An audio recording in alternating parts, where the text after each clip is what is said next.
হঠাৎ প্ল্যান ছাড়াই সব বান্দরগুলা আবার একসাথে, আবারও সেই মজা মাস্তি আনন্দ উৎসব। তার সাথে তো রয়েছেই এই ধরনের কালি মাখামাখি। তো যাই হোক, পুরো ব্লগটি দেখতে থাকেন, তাহলে দেখতে পাবেন সবগুলো বান্দর একসাথে থেকে একদিনে কি পরিমাণ বাদরামি করেছে। সো হ্যালো এভরিওয়ান, কি অবস্থা সবার, সবাই কেমন আছেন? আলহামদুলিল্লাহ, আপনাদের দোয়ায় আমিও ভালো আছি। ভালো না থেকে কোনো উপায় আছে বলেন?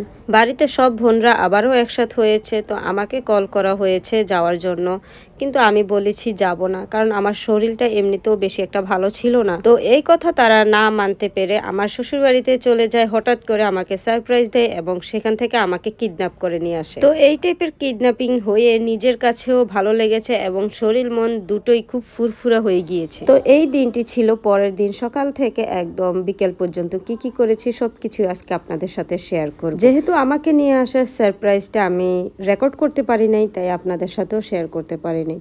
কিন্তু যদি রেকর্ড করতে পারতাম, বিশ্বাস করেন আমার স্মৃতি হিসেবে সারা জীবনের জন্য হয়তো বা জিনিসটা রয়ে যেত। তো যাই হোক, ব্যাপার না, আমার মনে তো রয়ে আছে, আর আমার যখনই মনে পড়বো তখনই আমি ভাববো জিনিসটা যে ওই সময়টা কেমন আমার লেগেছিল। তো যাই হোক, এখানে সব বোনরা মিলে হঠাৎ করে প্ল্যান হলো যে সকালে সবাই মিলে নুডলস রান্না করব।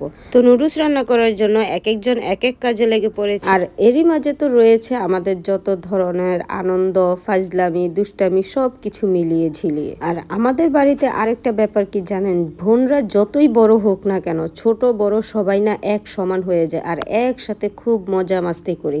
আর আমাদের এই ধরনের ব্যাপারগুলা বাড়ির সবাই খুব এনজয় করে। অল্পতেই মানুষের মধ্যে খুব দূরত্ব বেড়ে যায়, পারিবারিক বন্ডিংটা ভেঙে যায়, কিন্তু আলহামদুলিল্লাহ আমার বাবার বাড়ির বন্ডিং আলহামদুলিল্লাহ প্রত্যেকটা মানুষের সাথে খুব সুন্দরভাবে ম্যাচ করে। তো এইদিকে আমি এক এক করে নুডলসের ডিমগুলো দিয়ে দিচ্ছি, আর অন্যদিকে আমাদের বান্দর গ্রুপের বান্দরগুলা কি করছে জানেন, বাড়ির সবার মুখে এক এক করে কালি মাখাচ্ছে। সিকিউরিটি পারপাসে আপনাদের সাথে শেয়ার করতে পারলাম না, না হলে হয়তোবা দেখতে পারতেন যে এক একজনের অবস্থা কি করেছে। তো আমাদের এই ধরনের ফাইজলামি দুষ্টামিগুলো থেকে কিন্তু বাড়ির বউরাও বাদ যায় না। তো যাই হোক, তারা এক একজনের নাজেহাল অবস্থা করছে, আর আমি এইদিকে ভদ্র মানুষের মতো নুডলসটা রান্না করছি। তো রান্না শেষ হওয়ার পর আমরা হাতের কাছে বাটি কড়াই যা পেয়েছি তাই নিয়ে বসে পড়েছি। বাচ্চাদেরকে আগে খাইয়ে দিয়েছি, এবার নিজেরা খেতে বসেছি। তো এখানে আমরা বাটি কড়াই একসাথে করেছি ছবি তোলার জন্য, কিন্তু এখানে দেখেন কি চলছে এইগুলি।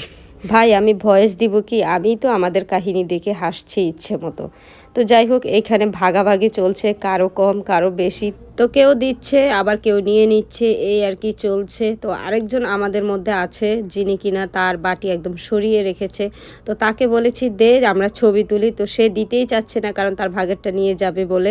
তো যাই হোক, শেষ পর্যন্ত তার ভাগেরটা আর নেওয়া হয় নাই। তো যাই হোক, খাওয়া দাওয়া শেষ করার পর আরেকটা মিশনের পর্বে নেমেছি। দুপুরবেলা যদি বাড়ির সবাইকে ভর্তাই না খাওয়াইতে পারি তাহলে আর কি মজা হয় বলে। তো যাই হোক, এখানে আমাদের ভর্তা মাখানো হচ্ছে, আর অন্যদিকে দেখেন গলায় মিউজিক বাজিয়ে আমরা গান শুনছিলাম। তো এরই মাঝে আমাদের গানের তালে তালে আমাদের নানিও নাচা শুরু করে দিয়েছে। আমরা প্রথমে খেয়াল করি নাই, পরে খেয়াল করেছি আমাদের নানির নাচ।